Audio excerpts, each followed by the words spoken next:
প্ৰয়াত ৰমণীকান্ত শইকীয়াৰ স্মৃতিচাৰণ আৰু শ্ৰদ্ধাঞ্জলি জ্ঞাপন অনুষ্ঠান পশ্চিম দৰঙৰ বৰংগাবাৰী নিবাসী চিনাকনা মধ্য ইংৰাজী বিদ্যালয়ৰ অৱসৰী প্ৰধান শিক্ষক প্ৰয়াত ৰমণীকান্ত শইকীয়াই যোৱা 29 জুনত ইহাললা সম্বৰণ কৰে। এই উপলক্ষে মঙলবাৰে প্ৰয়াত ৰমণীকান্ত শইকীয়াৰ বাসগৃহত স্মৃতিচাৰণ আৰু শ্ৰদ্ধাঞ্জলি অনুষ্ঠান অনুষ্ঠিত হয়। জনতা হাইস্কুলৰ অৱসৰী প্ৰধান শিক্ষক লক্ষীকান্ত শইকীয়াই বন্তি প্ৰজ্বলনেৰে শুভাৰম্ভ কৰা অনুষ্ঠানত সঞ্চালনা কৰে চিনাকনা হাইস্কুলৰ অৱসৰী প্ৰধান শিক্ষক ভুৱন কলিতাই। সামাজিক ব্যক্তি আৰু অৱসৰী শিক্ষক নিৰণ চহৰীয়া আদৰা অনুষ্ঠানত চিনাকনা এমই স্কুলৰ প্ৰাক্তন শিক্ষক দুৰ্গা স্বৰ্গীয়াৰী, অৱসৰী শিক্ষক অতুল বৰুৱা, সমাজসেৱক ঈশ্বৰচন্দ্ৰ বড়ো, সংবাদকৰ্মী হেমন্ত কলিতা, অৱসৰী প্ৰধান শিক্ষক গজেন্দ্ৰ বৰুৱাৰ লগতে যথেষ্ট ভালেসংখ্যক বিশিষ্ট ব্যক্তি আৰু আত্মীয়স্বজন উপস্থিত থাকে।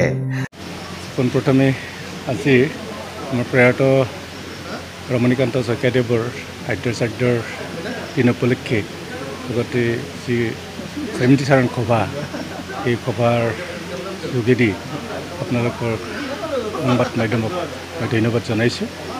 আমাৰ প্ৰয়াত ৰমণীকান্ত শইকীয়া বৰংগাবাৰী গাঁও নিবাসী এজন ব্যক্তি আছিলে। তেখেতে আমাৰ এই অঞ্চলত চিনাকনা মধ্য ইংৰাজী বিদ্যালয় যোৱা 1966 চনত প্ৰতিষ্ঠা কৰা হৈছিলে। তেখেত তাৰে প্ৰতিষ্ঠাপক প্ৰধান শিক্ষক আছিল। তেখেতে সম্পূৰ্ণ 60 বছৰ চাকৰিকাল শেষ কৰি তেখেতে 2001 চনত অৱসৰ গ্ৰহণ কৰিছিলে। তেখেতে এজন প্ৰধান শিক্ষক হিচাপে ঠিক বিদ্যালয় অনুশাসন ব্যৱস্থা খুব নিয়াৰিকৈ পৰিচালনা কৰিছিলে।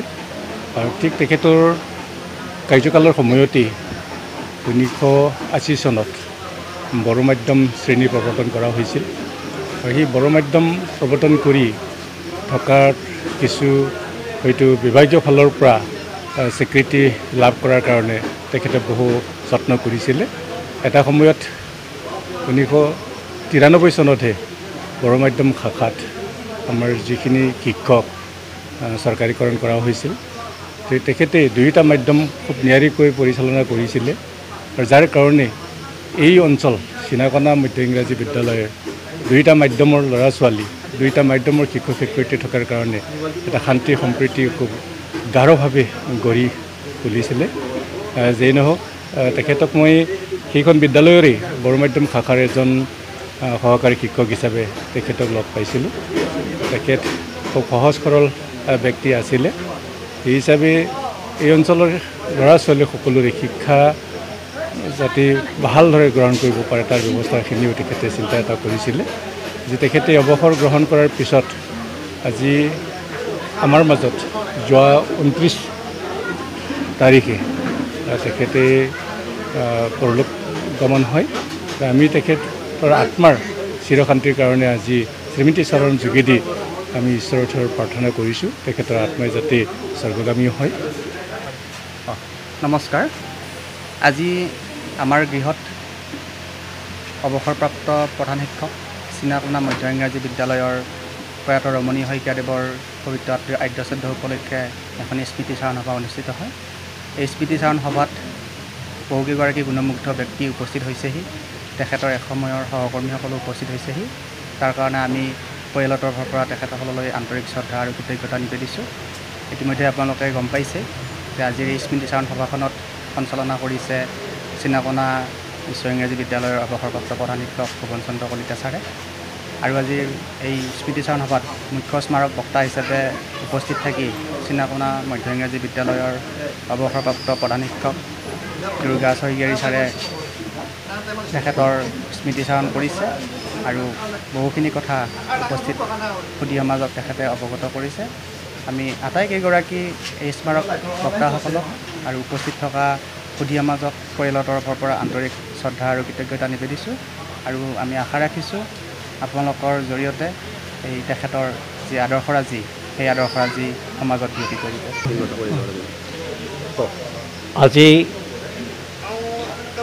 এখন স্মৃতিচাৰণ সভা এই স্বৰ্গীয় ৰমণীকান্ত শইকীয়াৰ গৃহত হৈ গ'ল।